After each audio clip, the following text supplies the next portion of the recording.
To our amazing viewers at Midnight Affairs Tales, welcome and thank you. Your presence makes these stories worth sharing. We'd love to hear which part of the world are you joining us from. Let us know now. Let's dive into today's story, Chapter 1. Daddy, why don't I have your last name? Daniel Carter froze in the doorway, one hand still on the light switch.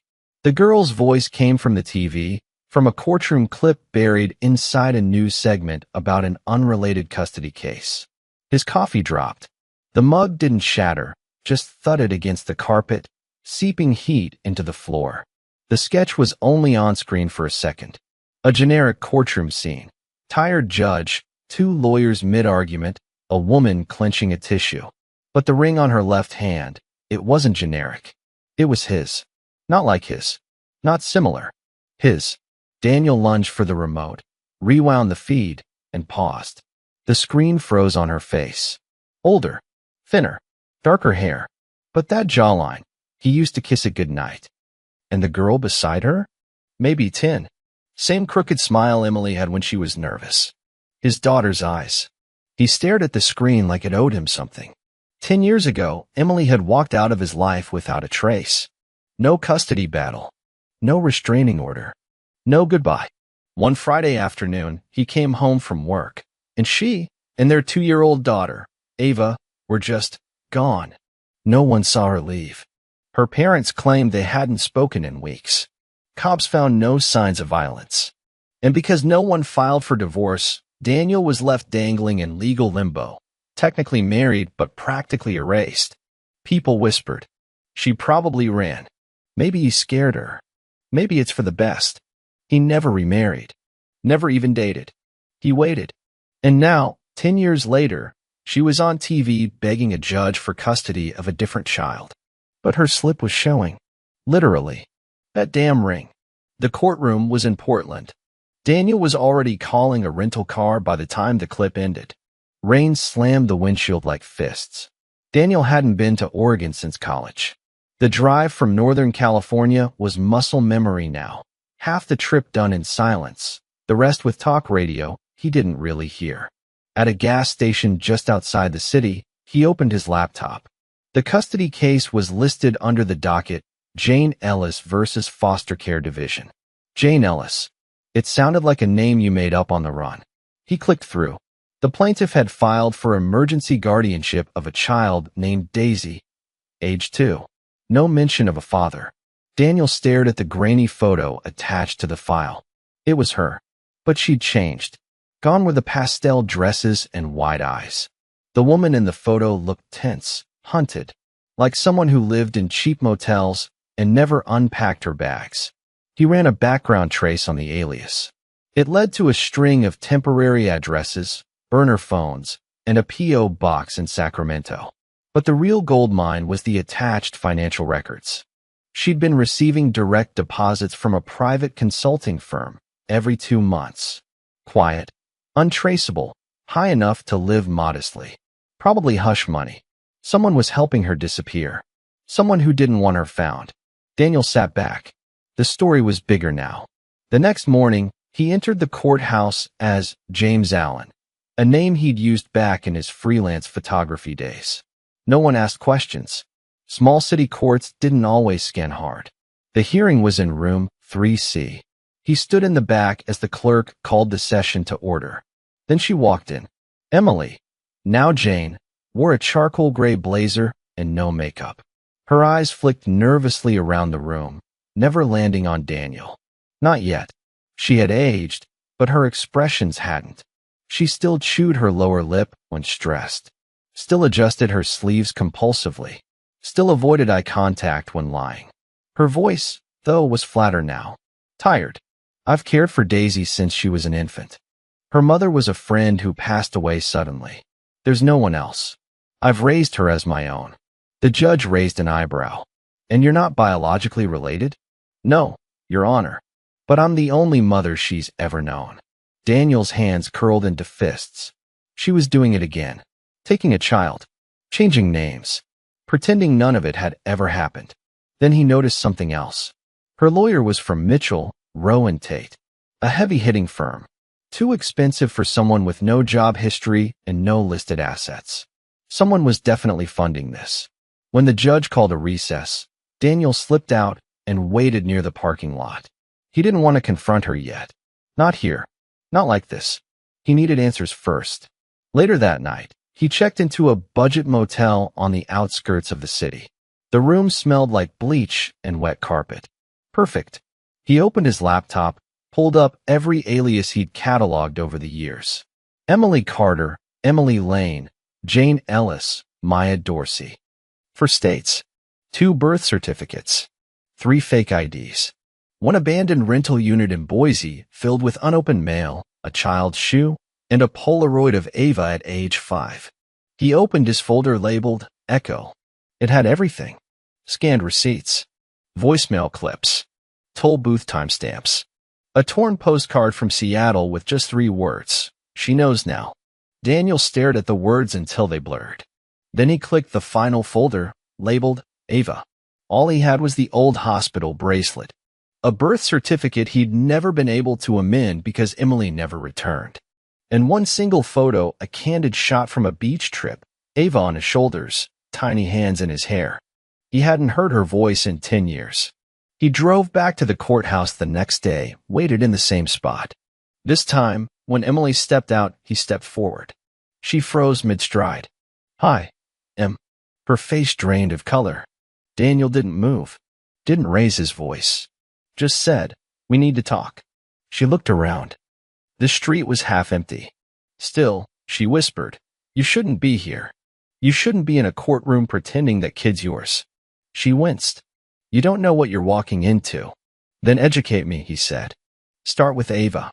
Emily stared at him, her expression blank. But her eyes shimmered. "She's gone," she said finally. "Gone where?" But Emily didn't answer. Instead, she backed away and slipped into a silver Prius. The engine roared before he could even reach the door. Daniel didn't chase. Not yet. Because now he had something better than rage. He had confirmation. Ava was alive. And Emily had just told a lie she couldn't untell. Rain tapped the motel window like nervous fingers. Daniel sat at the small desk, staring at the burner phone he'd bought that afternoon. A single number sat on the screen, Vera. His last real ally. He hit call. "Yeah," she answered on the second ring, voice clipped like always. "It's me." Pause. "How far in are you?" Daniel leaned forward. "She's here." Using the name Jane Ellis. Court tried to give her custody of a kid that's not hers. "Jesus. You sure it's her?" "I saw her with my own eyes, Vera."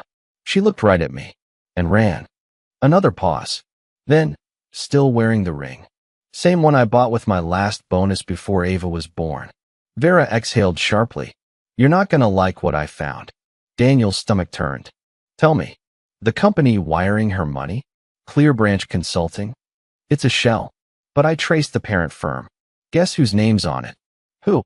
She hesitated. "Your brother." Silence. Daniel gripped the phone tighter. His jaw clenched. Jacob Carter. CFO. Board signatory. I triple-checked it." Daniel stood up so fast the chair scraped backward. The room spun. He funded her. Looks like he's been doing it for years. Quiet deposits. Hidden beneath advisory retainers. "Your name's been scrubbed from everything." Daniel didn't respond. He was pacing now, his mind rewinding over every family barbecue, every late-night phone call, every time Jacob looked him in the eye. He knew she was gone, Daniel said slowly. He knew where she went, and he kept it buried. And, Vera added, he's been calling the firm's Portland office a lot this past month. Daniel stopped pacing. "He's here. Wouldn't surprise me." A decade-old betrayal had just grown a second head. 2 hours later, Daniel parked outside an upscale condo tower near the waterfront. The car he'd rented wasn't flashy, but it blended in well enough. Vera had pinged Jacob's phone to this location. He watched from across the street as the building's doorman let in a tall man with sharp posture and a black coat. No luggage, just a tablet under his arm. Jacob, still polished, still smug. His younger brother, once a college dropout turned financial prodigy. He used to say Daniel had too much heart and not enough spine. Daniel waited until the front door closed, then moved. Inside the lobby, he flipped the stolen ID badge Vera had mailed him days ago. It worked. He stepped into the elevator like he belonged. Jacob's name wasn't on the unit list, but the penthouse suite showed A.C. Burnell, the exact alias Vera said Jacob used in private investments. Daniel stepped out on the top floor. He didn't knock. He slid a hotel towel between the door and the frame, pressed, and waited for the click. Old military trick. Worked on most magnetic doors. Inside, the apartment reeked of money. Cold floors. Black marble counters. Whiskey that cost more than Daniel's first car. A laptop set open on the kitchen island. Emails still up. Daniel scanned them quickly. Transfers. Receipts. Legal briefs. And a folder labeled Ellis Strategy. He copied everything onto his USB. Then he saw it. A subfolder, DNA Control. Inside, a single PDF. A scan of Ava Carter's birth certificate, doctored. New father listed. No mother. It was a total fabrication. Daniel's eyes burned. They'd erased him. Legally. Quietly. Efficiently. Then the front door clicked. He ducked into the hall closet just as Jacob walked in. Footsteps. Keys dropped on glass. A faint sigh. Then a voice. You left it open, Em. Sloppy. Daniel's heart stopped. She was here? Another voice, soft, urgent. I didn't know he was still alive, Jacob. He looked different. Of course he's alive, Jacob snapped. I paid 6 figures to keep him buried in paperwork. You were supposed to vanish. I did. But Daisy, she's sick. I needed help. Real help. You're not dragging me into this. You want to keep Ava safe? Then stick to the plan. Ava. She wasn't gone. She wasn't dead. She was hidden. Jacob's voice turned lower, colder. And if he shows up again, you disappear. For good this time. Daniel gripped the closet handle. Then, quietly, pulled out his phone and hit record. Later that night, back at the motel, Daniel played the audio on loop. Jacob, I paid 6 figures to keep him buried. Emily, I didn't know he was still alive. Jacob, you disappear. For good this time. He sent the file to Vera. A reply buzzed almost instantly. Vera, this is gold. But it's not enough. We need proof Ava's alive. Daniel knew what came next. He dug into the lockbox beneath his bed, the one he hadn't opened in 7 years. Inside, a burner phone from 2013. 5 photos. Ava's old hospital ID tag. And one final key, small, silver, worn from age.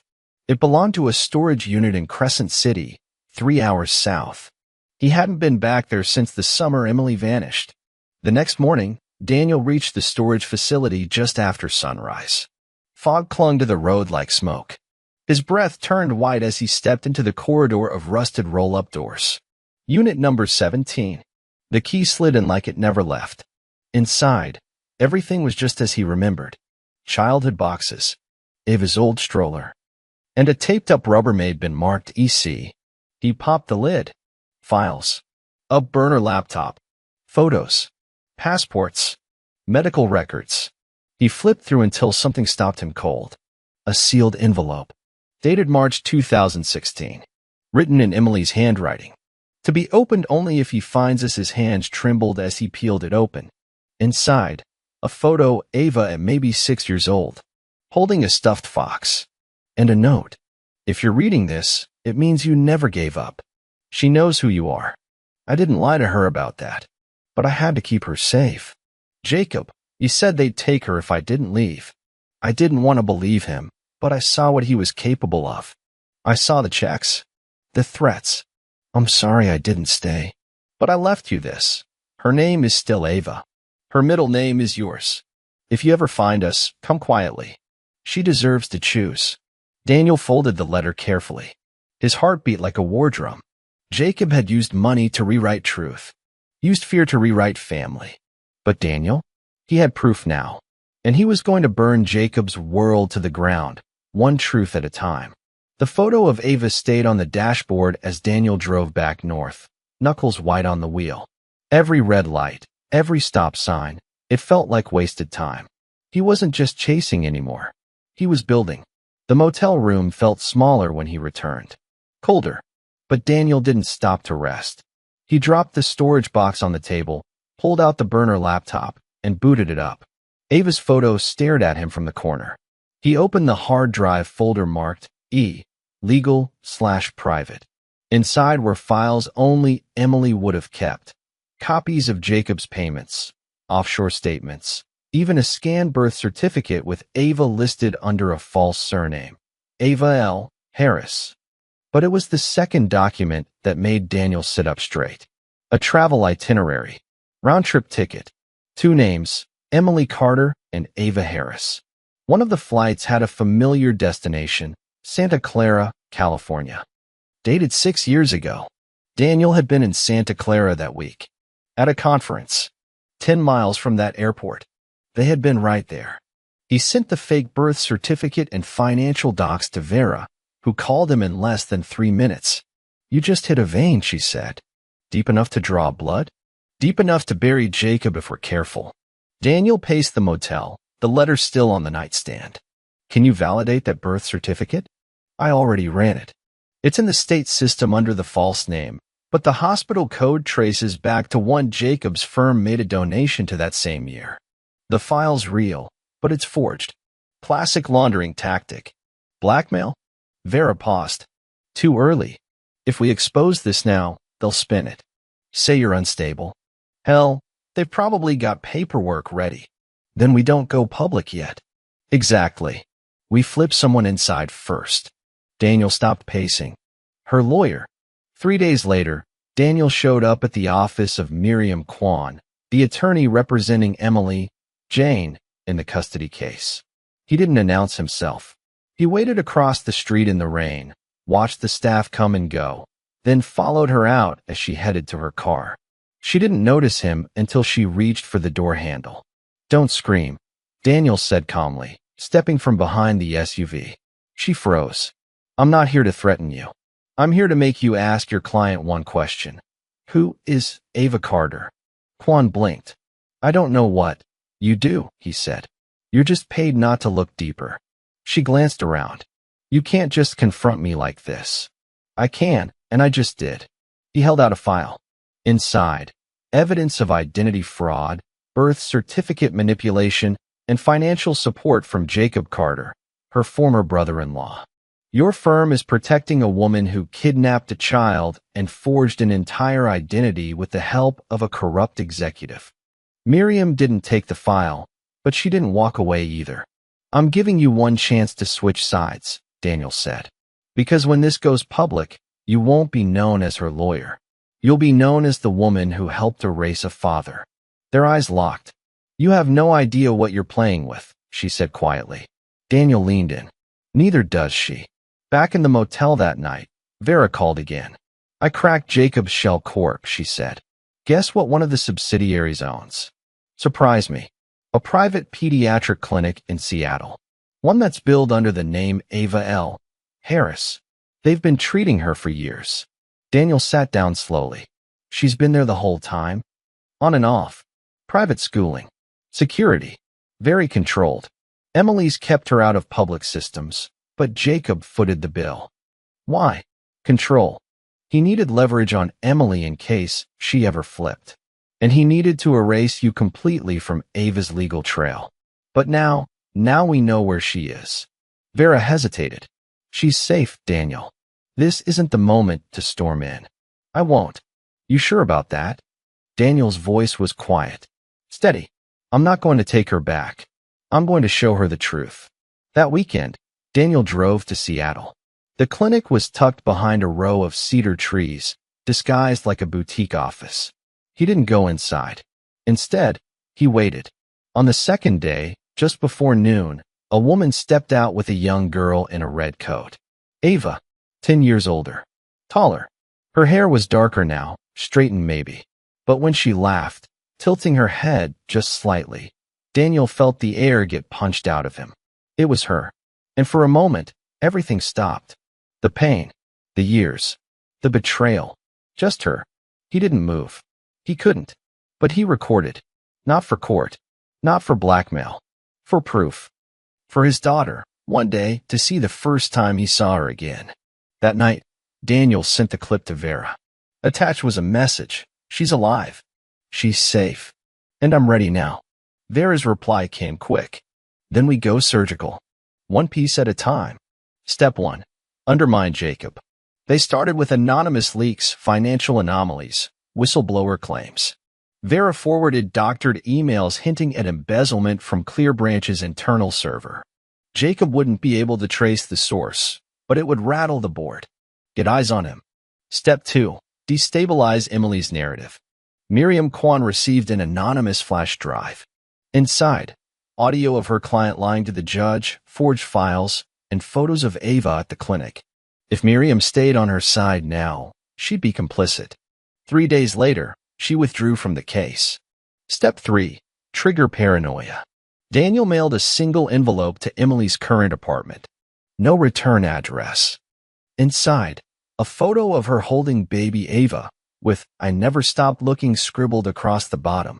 By the time Jacob flew back to San Francisco to meet with his firm's legal team, he already looked frayed. Paparazzi caught him outside the building mid-argument with a junior partner. The story hit financial news within hours. CFO under fire amid anonymous leaks and whistleblower rumors. Daniel watched it on his motel TV. Calm. Focused. The house of cards was beginning to tilt. Monday morning hit like a bullet. In a quiet co-working office in downtown Portland, Daniel sat hunched over a laptop with Vera on Zoom, her face grainy but sharp-eyed. All around him, young tech guys clicked keyboards and sipped energy drinks. No one knew this calm man in a thrift store jacket was about to detonate a decade-old lie. He opened a browser window and typed in one word. Broadcast. It was Vera's contact. A verified Reddit journalist with a YouTube channel, a podcast, and an audience hungry for conspiracies with receipts. The kind of person who loved evidence-driven revenge. Daniel uploaded everything. Audio of Emily and Jacob in the condo, the photos of Ava under her fake identity, Emily's handwritten apology note from the storage unit, financial trails, to Jacob's shell corp, a single video. 10 seconds of Ava in her red coat, walking with Emily outside the Seattle clinic. Daniel included no names in the post. Just a title. She took my child. My brother paid her to vanish. 10 years later, I finally found them. At the bottom, he wrote, I don't want sympathy. I want truth. Let the world decide. Vera watched from the screen. Once this goes live, you don't own it anymore. I don't need to, Daniel said. I just needed to breathe. He hit upload. By noon, it was on the front page of Reddit. By 3 p.m., the YouTube video hit 100,000 views. By 7 p.m., journalists were circling like sharks. Daniel never checked the comments. But Vera did. She faked an entire identity. The brother's the real villain here. That funding trail is ironclad. This feels like a Netflix show, but it's real. Let the man see his daughter. This is disgusting. At 10 p.m., Jacob's law firm issued a no-comment statement. The board went into emergency session. Stock dropped 11% overnight. Daniel didn't gloat. He didn't drink or smile or scream. He just watched. Meanwhile, Emily was spiraling. Miriam Kwan's withdrawal triggered a court order to delay her custody hearing.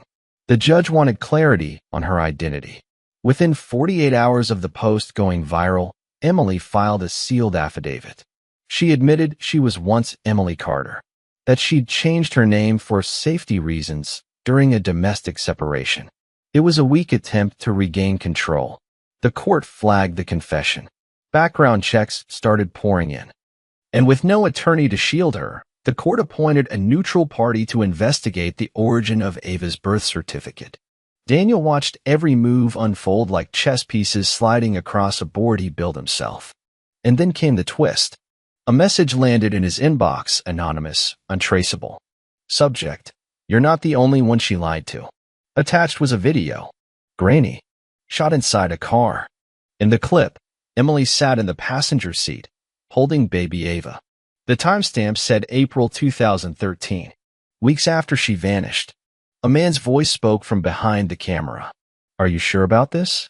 You're telling me the father, he's out of the picture? Emily nodded. He never wanted her. Said she ruined his life. I had to leave. For her safety. Daniel paused the video. His hands clenched. This wasn't just escape. This was character assassination. She hadn't just vanished, she'd rewritten him into a monster. He forwarded the clip to Vera. Her response was immediate. We use this. Now. Daniel hesitated. Ava might see it. She already sees the world through a lie, Daniel. This isn't cruelty, it's correction. The next phase wasn't viral. It was surgical. Daniel booked a private meeting with the custody court's guardian ad litem, a third-party investigator assigned to protect the child's best interest. These people didn't care about YouTube views. They cared about facts. He handed her a folder. Original birth records, DNA match confirmation, Emily's forged identity trail, the fake paternity video, and one final sheet. A notarized affidavit from Daniel himself. I'm not trying to tear Ava from the only parent she knows, it read. I'm trying to prove I was never the danger. I was the victim, and she deserves the right to know her story didn't start with a lie. The woman read it in silence, her lips a thin line. Finally, she said, I'm sending this directly to the judge. 3 days later, the phone rang. It was the court clerk. Mr. Carter? You've been approved for supervised contact. 1 hour. This Saturday. Daniel's knees buckled. He caught the edge of the desk, breath catching in his throat. She may not remember you, the clerk added, but she's agreed to meet. Agreed. That meant she'd seen the footage. Maybe even read the affidavit. Daniel whispered, thank you, and hung up. Saturday arrived slow and bright. The visitation room at the courthouse was simple. 2 chairs, a long glass window. A child therapist sat nearby, calm and quiet. Daniel wore a button-down shirt. No cologne, clean shave. He didn't want to look different than what she might remember. Then the door opened. She stepped in, tall for her age, confident. The red coat again. Her eyes flicked toward him, then down, then back up. Daniel didn't move. He let her set the pace. Ava sat across from him. Her voice was soft. You're really him? Daniel nodded. Yeah. You look different in the videos. He smiled gently. People change. I guess I aged more than I planned. A small smile. Not much. But something. Is it true? She asked. About everything? Daniel paused. Then he said, it's true I never left you. It's true I looked for you every day. It's true I still have your hospital bracelet in a box under my bed. Silence. Then her lip quivered. Just a little. I didn't know my middle name was Daniel. Daniel swallowed hard. Now you do. A long pause. Then she stood up, walked over, and hugged him. Not tight. Not desperate. Just real. Outside, Daniel didn't cry. But his hands wouldn't stop shaking as he got in the car. He looked at the court-issued pass again. Visitation level 1. Approved for continued sessions. He wasn't whole yet. But for the first time in 10 years, he wasn't invisible. He was her father again. Meanwhile, Jacob Carter's face hit the business news cycle like a virus. Text CFO under criminal investigation for child identity fraud and embezzlement. Insider leaks show 10-year cover-up. Family secrets exploded in court. Federal indictment expected. Daniel's inbox exploded. Reporters, lawyers, even his old firm wanted to reconnect. He ignored them all. But when the court clerk called again, this time she sounded different. Mr. Carter, the judge has unsealed the custody case. They want you present next week. For what? Emily filed a last-minute emergency motion. She's trying to flee again. Daniel smiled coldly. Let her try. The courtroom smelled like old carpet and fear. Emily sat stiffly at the defendant's table, no lawyer beside her. Just a cheap blouse, a binder full of half-truths, and the hollow look of someone cornered. Across the aisle, Daniel sat upright, calm. Not gloating, calculating. The room was packed tighter than usual. Media interest had quietly begun to seep in. A sketch artist scribbled in the back row. The judge, a silver-haired woman with ice in her voice, flipped through a stack of motions. Ms. Ellis, your request to leave the state with the minor is hereby denied. You are under active investigation for fraud, perjury, and identity falsification. If you attempt to cross state lines with the child again, you will be in direct violation of a standing court order. Emily opened her mouth. The judge held up a hand. You've made your position clear, and the court has heard enough lies to last a decade. Daniel glanced down at the printed transcript Vera helped him prepare. Pages of Emily's contradictions, mismatched dates, forged pay stubs, and the now infamous recorded confession. He didn't need to say a word. She'd buried herself. But then, Emily did something no one expected. She stood. "Your Honor," she said, "I need to tell you something I've never told anyone. Not my lawyer. Not even Jacob." That name, Jacob, hung in the air like poison. The judge raised an eyebrow. "Go on." Emily took a breath. "I wasn't the one who faked the birth certificate. I didn't forge anything. Jacob did. He told me I'd lose Ava forever if I didn't disappear. He said Daniel had." She stopped herself. "He said Daniel would be charged with something if I stayed." A beat. Then Daniel stood. "Objection, Your Honor." She's deflecting. The judge looked at both of them, silent for a moment. Then she leaned back. "Mr. Carter, you're not on trial." "She is. Let her speak." Emily turned slowly. "He manipulated me, Daniel. From the beginning. You weren't supposed to be erased. You were supposed to be framed." The room murmured. The judge banged her gavel once. "Enough. This court will recess until 2 p.m. After that, Ms. Ellis, you will submit to a deposition under oath. If you perjure yourself again, you will be arrested on the spot." She slammed the gavel again. The room emptied like a dam broke. Back in the hallway, Vera met Daniel just outside the doors. She blinked. Daniel nodded. "It's cracking. All of it." Vera handed him a manila envelope. Final piece just came in. Inside, a signed affidavit from Miriam Kwan, Emily's former attorney. In it, she detailed Jacob's private instructions to delay the case, manipulate Emily's statements, and suppress key evidence that could prove Daniel's parentage. A side clause revealed Jacob had authorized payments to a third party to create noise around Daniel's employment and reputation post-disappearance. Translation: Jacob orchestrated everything. Daniel looked up. "This is enough. It's nuclear." He glanced over his shoulder, where Emily stood alone by the water fountain, hands shaking. "Then let's light the match." At 2 p.m., the courtroom returned. This time, a federal investigator sat in the corner. Emily walked back in, looking smaller. The judge motioned. "Ms. Ellis, let's hear it." Emily looked at Daniel, then the court recorder. 10 years ago, I was scared. But not of Daniel. I was scared of what Jacob promised he'd do if I didn't vanish." She took a long breath. "He showed me staged photos. He said Daniel was about to be investigated by CPS. That someone would take Ava. He said he could protect her, but only if I gave her up and let him take care of things quietly." Her voice cracked. "So I left. I changed our names. But I stayed in contact with Jacob. He gave me money, a new identity, and rules."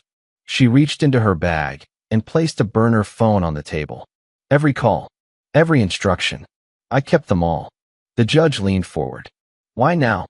Emily swallowed. "Because Ava asked me something last week. She said, 'If he's the bad guy, why do you sound so scared when his name comes up?' And I couldn't lie anymore." Silence. Heavy. Final. Then the federal agent stood. "Your Honor, based on this new evidence and supporting files submitted by Mr. Carter's counsel, the Bureau intends to pursue formal charges against Jacob Carter, pending a financial and legal audit." The judge nodded slowly. "So ordered. And as for you, Ms. Ellis, this court is placing Ava under joint legal guardianship pending further review. Mr. Carter will be allowed unsupervised visitation, effective immediately." Emily lowered her head. Daniel didn't cheer. He didn't smile. He simply closed his eyes. The system had finally said his name again, not as a ghost, but as her father. That night, Daniel met Ava at a quiet diner on the edge of town. Just them. No cameras. No legal staff. Just a father and daughter trying to make something normal out of something shattered. She picked at her fries. "So, he really lied about all that?" Daniel nodded. Yeah, people lie when they're afraid, or greedy, or when they think they're protecting you. Are you going to make her go to jail? No, that's not my choice. Ava looked at him. What about Jacob? Daniel took a sip of coffee. That is my choice. A small smile crept onto her lips. Good. She took a fry and dipped it in his ketchup without asking, just like she used to. And for the first time in 10 years, Daniel laughed. 1 week later, Jacob was arrested on live television. Not at his office. Not at his home. At a charity gala. In a tux. Holding a wine glass. The clip went viral in less than 2 hours. CFO Jacob Carter detained in ongoing fraud and child identity investigation. The best part? The footage had been tipped anonymously. By Daniel. The media didn't knock anymore. They camped. Across the street from Daniel's motel, reporters lined the sidewalk with cameras, folding chairs, and patience. Headlines were boiling. CFO cover-up involving child vanishing case? Man reunites with daughter after decade-long conspiracy, family betrayal. Brother funded fake identity to erase father. Daniel kept the shades drawn. He wasn't hiding. He was waiting. Vera called at 6:42 a.m. It's time. Daniel already had his bag packed. Inside the courthouse, the tension was thick enough to slice. Everything was different now. Emily had been granted partial immunity in exchange for full cooperation. Her testimony was scheduled for Friday. Today, Daniel was the one testifying. Not for guilt, for truth. The court wasn't criminal yet. It was still family, custody, guardianship, legal restoration. But this was the day the world heard his side. Under oath, face to face with his betrayers. The bailiff called his name. Daniel Carter, please take the stand. He stepped forward in a clean charcoal suit. No tie, plain white shirt. Calm. Centered. Vera sat at the back, nodding once. He raised his hand. Do you swear to tell the truth, the whole truth, and nothing but the truth? I do. The courtroom quieted as the judge turned to him. Mr. Carter, you claim to have been unaware of your daughter's location for 10 years. Yes, Your Honor. Why didn't you file for abandonment? Or divorce? Daniel's voice was steady, honest. Because I knew something was wrong. Emily wasn't just running from me. She was running with help. From someone who wanted me gone. Who? Jacob Carter. My brother. Gasps rippled through the benches. The judge lifted a brow. On what grounds? Daniel nodded toward the projector screen. Vera stood and clicked play. Audio filled the courtroom. Jacob's voice. You want to keep Ava safe? Then stick to the plan. Emily, what if he finds us? Jacob, then you disappear. For good this time. The room stilled. That's his voice? The judge asked. Yes, Daniel answered. And that's the ring on her finger in the sketch? Daniel looked at the exhibit photo, then back to the judge. I bought it for her the day Ava was born. And this, the judge pointed to a file, is the forged birth certificate? Correct. And these, she tapped a thick stack of papers, are the financial records linking your brother to the shell companies that supported her? Every dollar. A long pause. Then the judge leaned back. The court recognizes Daniel Carter as the biological and legal father of Ava Carter, with immediate restoration of full paternal rights. A short gasp burst from the back of the room. Emily dropped her head. Vera met Daniel's eyes across the room. Checkmate. But Daniel wasn't done. As the crowd began to shuffle out, he rose once more. Your Honor, one more request. Go on. I'd like to submit Exhibit 12C into public record. Which exhibit is that? The classroom sketch. The judge frowned. A sketch. Daniel nodded. Vera brought it forward, a courtroom sketch from 3 weeks ago. The one that started it all. The one where Emily clutched a tissue. The one where Ava sat next to her, face turned just slightly toward the camera. Why this? Because I want the world to see what I saw. He turned toward the room. For 10 years, I was erased. People called me crazy, obsessive, dangerous. All I ever had was a memory and a gut feeling that I'd been lied to. He pointed at the sketch. This wasn't just a picture. It was proof I hadn't imagined her. That she was real. That I was right to keep looking. Mr. Carter, this sketch saved my life, Daniel said. I want it in the record. Not for revenge, but so no one ever says again. He should have just moved on. Silence. Then the judge nodded. So ordered. That night, the sketch went viral. News anchors held it side by side with Ava's current photo. YouTubers dissected the entire saga like it was a Netflix documentary. People posted old pictures of themselves with lost family, tagging it with a new hashtag. Hashtag find the sketch, hashtag truth always returns. The next day, Daniel sat with Ava in the park. No security, no guards. She held the courtroom sketch in her hands. This really started it all. He nodded.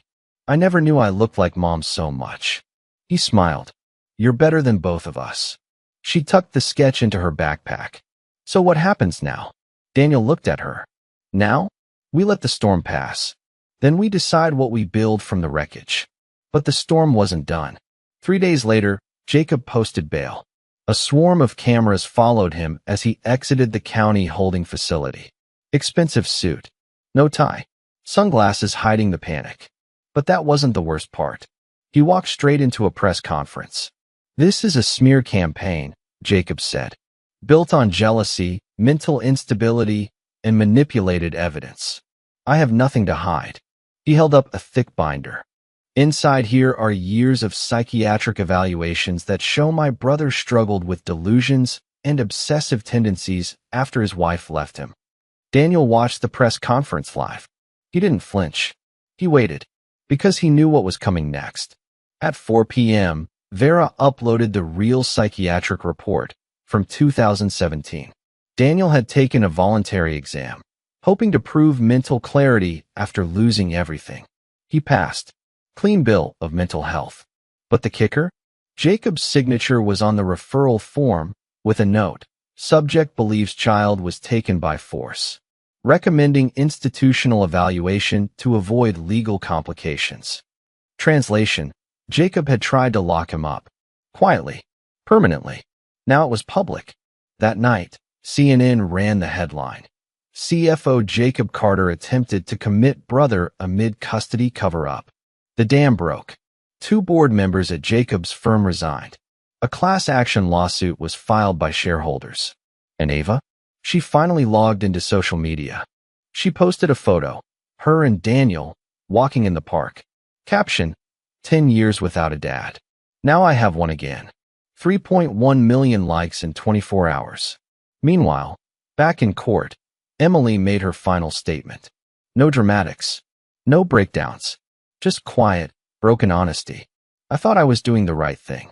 But truth doesn't rot. It waits. And when it comes back, it comes for everything. The judge responded simply. Ms. Ellis, you are hereby stripped of sole guardianship.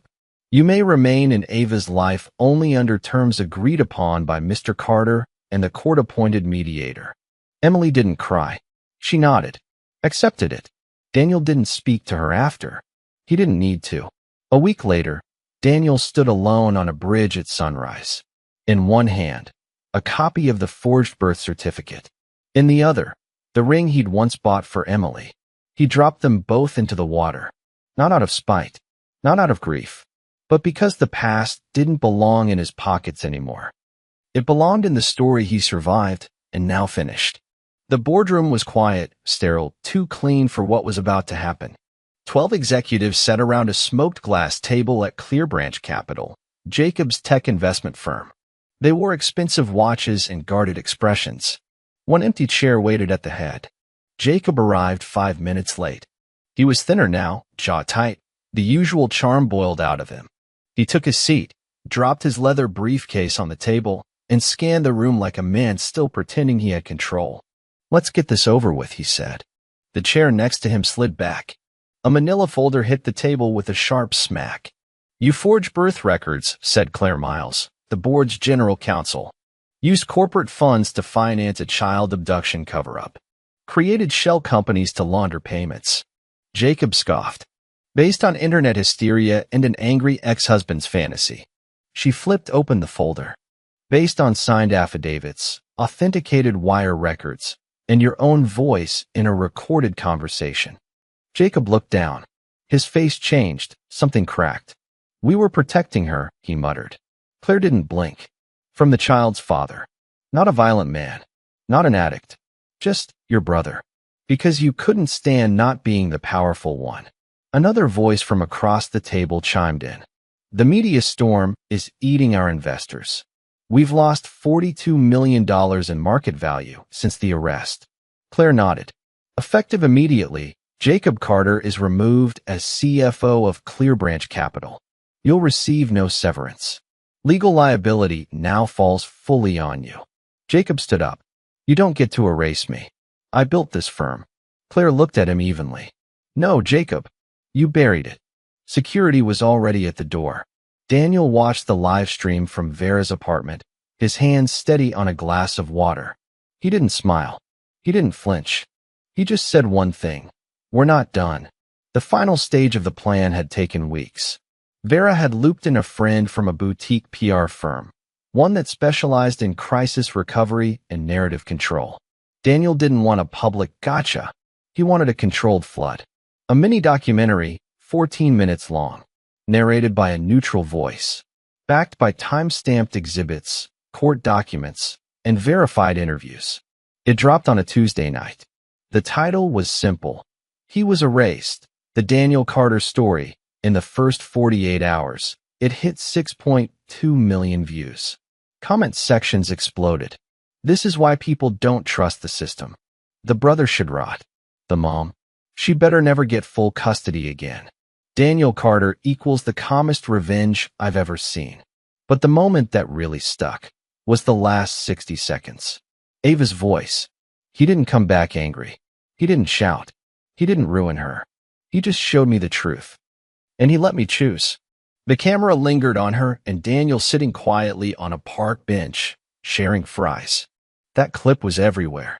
2 days later, the district attorney announced formal charges. Jacob was hit with conspiracy to defraud, use of falsified identity in legal documentation, intentional obstruction of parental rights, corporate wire fraud. Bail was revoked.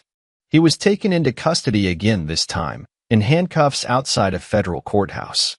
The mugshot went viral within hours. Emily moved out of state. The court allowed limited visitation, pending Ava's comfort. Daniel didn't interfere. He made one rule. You don't get to rewrite her life again. She chooses how much of you stays in it. Emily agreed. Quietly. Shamefully. And disappeared. Vera found Daniel a new place in Portland. 2 bedrooms. Hardwood floors. A backyard with a tree just strong enough to hang a tire swing. Ava helped him pick out furniture. This place needs life, she said, laughing. Not just spreadsheets and coffee stains. Daniel grinned. I'll allow a couch that isn't gray. That's my wild offer. Deal. The first picture he hung on the wall wasn't of Ava. It was the courtroom sketch. Framed. Centered. It wasn't just a piece of evidence. It was a resurrection. 3 months later, Daniel received a letter. Plain envelope. No return address. Inside, a check for $200,000 and a note. I didn't know how to fix what I did, so I gave away everything I built. You can do whatever you want with this. But I want you to know she deserved you more than I ever did. J. Daniel burned the check, but he kept the note, as proof that even liars bleed when the truth wins. The final custody hearing came that spring. Daniel arrived in a pressed shirt and clean boots. Ava walked in beside him, holding his arm, not because she had to, because she wanted to. The judge didn't speak long. The court finds that Mr. Carter has acted with composure, moral clarity, and restraint under extreme betrayal and provocation. Full legal custody is awarded to Daniel Carter. Visitation with Ms. Ellis will be contingent upon Ava's ongoing consent. The gavel came down. It wasn't loud, but it echoed. Outside, cameras waited. Daniel stopped for one reporter. Anything you want to say, Mr. Carter? He nodded, looked straight into the lens. She took my ring, my child, my name. But I got back the only thing I ever needed, my daughter's truth. He walked off. The world didn't forget. And neither did Ava. Spring came like a breath Daniel didn't realize he'd been holding. For the first time in over a decade, mornings weren't cold anymore. The apartment smelled like cinnamon and clean sheets. The new couch wasn't gray, It was navy blue, Ava's pick. The rug under their feet was the color of a sunrise. He'd gotten his daughter back. Not just in court. In routine. Every Thursday, they made waffles. Friday was movie night. Saturdays, they walked 3 miles to the used bookstore near Hawthorne Street. She always beat him there. And she always left with more books than her bag could hold. It was quiet. Almost too quiet. Until the day Emily's storage unit was repossessed. Daniel got the call from an attorney in Seattle. The unit had been overdue on rent for months. Legally, anything inside was now considered abandoned. But when the property manager ran a random audit, one of the folders caught his eye. It was labeled, AVA, do not shred inside. Court documents, DNA forms, and a flash drive. The manager had no idea what he was looking at. But he'd seen Daniel on TV. His daughter's story. He decided to call. Daniel drove out that night. The storage facility looked like every other he'd visited. Rusted red doors. Fluorescent lights that hummed overhead. But this time, the air felt heavy. Like secrets lived here. He signed the paperwork and took the folder without saying much. Back in the car, he stared at the flash drive in his hand for a long time. Then he plugged it into his laptop. There were only 2 files on the drive. One was a document, emergency backup contact, AVA. The second was a video. He opened the doc first. Inside, coordinates, a burner phone number, a brief note. If anything happens to me, or if Ava ever learns the truth and hates me, this is where she can go. This is who she can call. The name wasn't Emily's. It wasn't Jacob's. It was someone Daniel had never heard of. Trevor Langford, former contractor. No fixed address. Under the phone number was one sentence. He knows what Jacob did before Ava was even born. Daniel's pulse slowed. He opened the video. Emily sat in a motel room. Her face pale, eyes raw. She looked straight into the lens. Ava, if you're seeing this, it means I either lost you or finally told the truth. Either way, I'm sorry. She took a long breath. There's something you don't know. Not just about your dad, but about your uncle, Jacob. The truth is, Ava, he didn't just want you erased. He wanted your dad destroyed. Not emotionally. Legally. He tried to set him up. She blinked hard. There was a woman. Her name was Sierra. She worked with Jacob's firm back in '09. She came to me once, said Jacob had a plan to frame Daniel for assault. Something about a bar, a staged witness, police contact he could nudge. I didn't believe her. Emily's voice cracked. A month later, she was gone. Fired. No trace. I never saw her again. She looked away from the camera, then back. Trevor was Sierra's boyfriend. He told me Jacob offered her $50,000 to make the charges stick. She backed out last minute. Then she vanished. Silence. Your dad never knew. I didn't tell him. I was too afraid. I thought I was keeping you safe. She leaned closer to the lens. I wasn't a good mother. I lied. I ran. But there's a difference between a lie and a crime. What Jacob did, that was a crime. The screen froze. Daniel sat back, hands cold. He wasn't just betrayed. He was almost buried. The next day, he drove 6 hours north into a stretch of remote road just past Kalama, Washington. No reception. Just trees and gravel and the sound of tires crunching on dirt. The coordinates led to a weathered cabin. Inside, stacks of newspapers, a half-dead coffee maker, and a man who hadn't shaved in months. Trevor Langford opened the door, shotgun hanging loosely at his side. You're late, he muttered. Daniel raised his hands. I'm not a threat. I just need the truth. Trevor stared at him, then pointed to the cabin. Come in. But don't lie. They sat for 2 hours. Trevor confirmed everything. Jacob had tried to frame Daniel in 2009, before Ava was even born. The motive? Daniel had discovered a bookkeeping error that pointed to illegal offshore assets. Jacob couldn't risk exposure, so he chose the nuclear option. He told Sierra it would be clean, just a claim, enough to ruin you on paper. Said if she testified, she'd be set for life. Trevor's hands trembled. She got cold feet. Told me she couldn't ruin someone innocent. Next week, she was fired. 3 days after that, she disappeared. Last thing she texted me was, "If I vanish, it's not an accident." Daniel stared at the words on Trevor's cracked phone. "You ever try to go public?" "Who'd believe me?" She was never reported missing.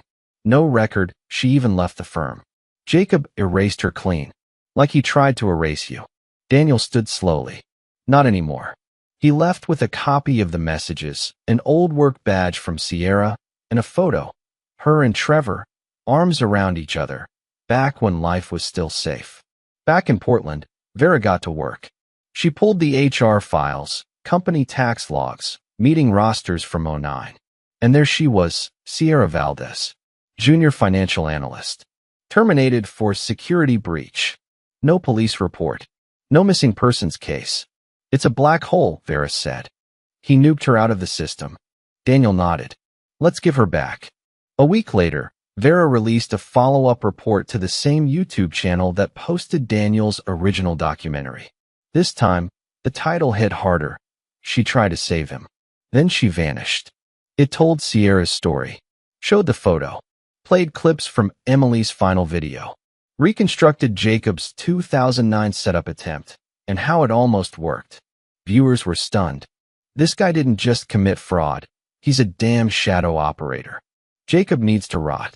Where's Sierra? Justice for Sierra. Expose the slime. The video hit 10 million views in under 72 hours. News stations picked it up. Online sleuths started digging. And then, like a ghost, someone came forward. A woman in New Mexico. Private Facebook message. Same face. Same eyes. Different name. She hadn't died. She'd run. "I never thought I'd be safe again," she wrote. Until now. Daniel didn't speak to Sierra when she resurfaced. He didn't need to. But he watched her press interview. "I was 25. I didn't have power. Jacob had leverage. He had contacts. But I couldn't live with what he was doing to Daniel. So I backed out. And when I saw him erase me, I knew I had to vanish." She took a breath. "I've lived in fear for 14 years. But now I'm done hiding." That night, the FBI added new charges to Jacob's case.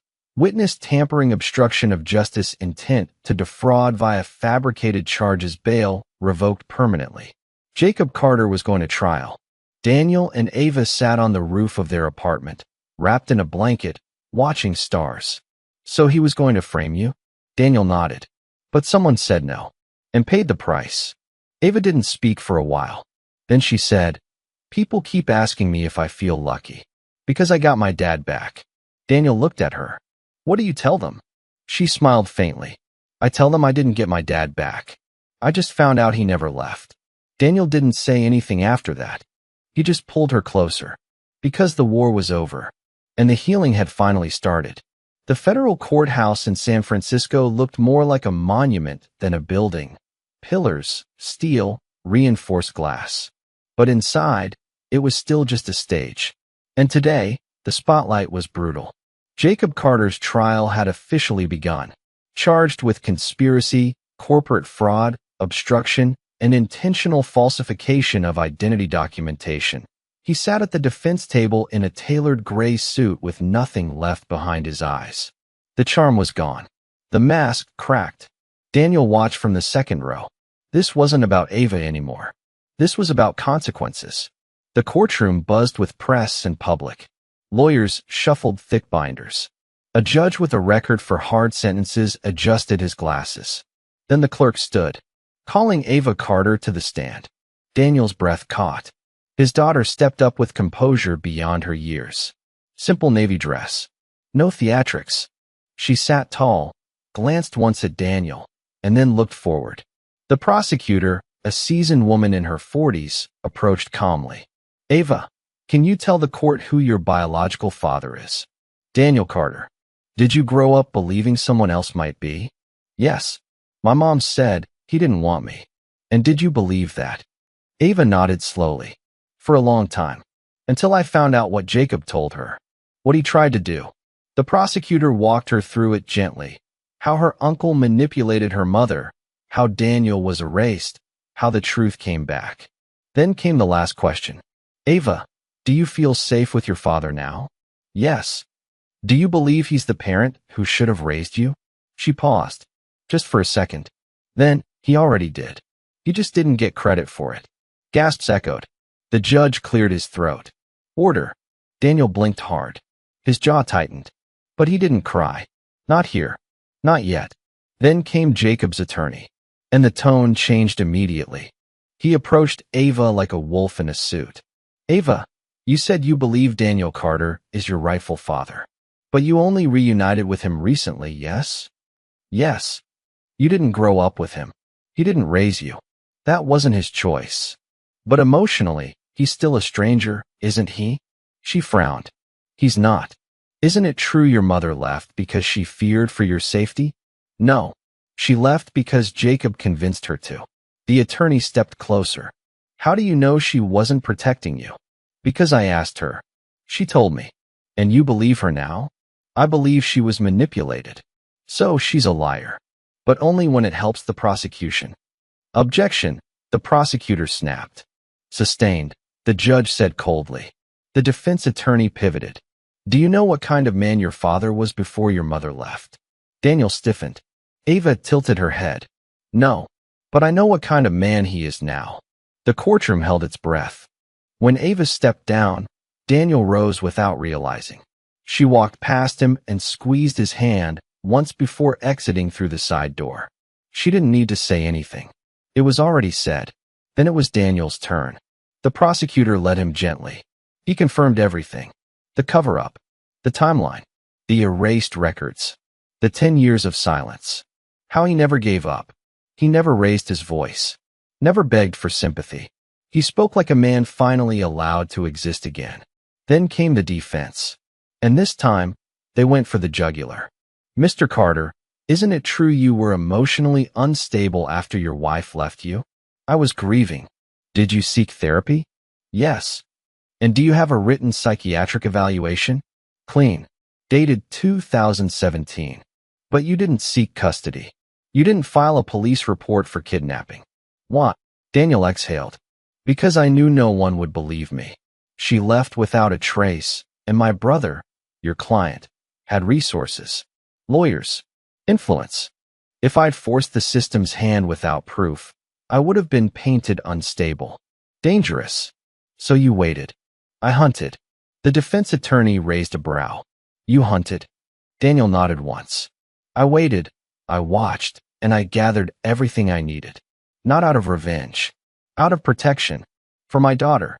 A pause. But you were obsessed. No. Daniel said, calm as glass. I was erased. The courtroom murmured. The judge banged his gavel.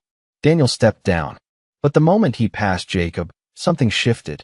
Jacob leaned in slightly, voice low, just for him. They'll forget you again, Danny. You'll fade, just like before. Daniel didn't flinch. No, he said. This time, you're going to be the ghost. Later that day, outside the courthouse, reporters flooded Daniel with questions. He didn't stop. But Ava did. She turned to the crowd. My uncle stole 10 years of memories from me. But he didn't steal my father's dignity. That stayed buried. Until now. Cameras flashed. Headlines were already forming. Daughter speaks out in court. He didn't steal my father's dignity. Ava Carter testifies. I wasn't raised by him, but I belonged to him. The world saw everything.